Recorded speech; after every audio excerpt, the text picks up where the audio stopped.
பூர்ணா புஷ்கலாவோட நமஸ்காரம் பண்ணி, அப்பா ஏன்பா இந்த மாதிரி பண்ணீங்கன்னு கேட்டார். அப்போ உடனே சொன்னேன், உன் கல்யாணத்துக்கு வரதுக்கு எனக்கு பர்மிஷன் யாரு? அந்த கருப்புசாமி நான் பர்மிஷன் வாங்கி வரணும் அப்படின்னு சொல்றது தப்பு இல்லையா அப்படின்றாராம். இல்ல எல்லா இடத்துலயும் ஒரு நியதி அப்படின்னு ஒண்ணு இருக்கு. அதாவது நம்ம எளிமையா சொன்னா ரூல்ஸ்.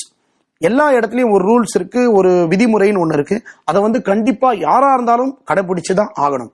அந்த மாதிரி இங்க அச்சங்கோயில்ல என்ன பார்க்க வரங்க எல்லாரும் என்னுடைய தளபதியான கருப்பசாமி கிட்ட ஒரு உத்தரவு கேட்டுன்னு தான் மேல வரணும்னு இங்க நான் ஒரு ரூல் வச்சிருக்கேன்ப்பா.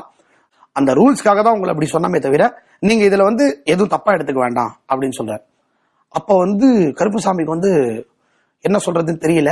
ஆனா சிவபெருமானுக்கு அவ்வளவு ஒரு இது பரவாயில்ல, இங்க இந்த விதிமுறை கடைபிடிக்கப்படும் அப்படின்னா அது தாய் தந்தையரா இருந்தாலும் அவங்க அதை தான் பண்ணி ஆகணும்னு நீ ஒரு கட்டாயத்தை வச்ச பத்தியா, நிச்சயமா எனக்கு ரொம்ப சந்தோஷம். சரிப்பா, ரொம்ப சந்தோஷம், நான் கிளம்ப.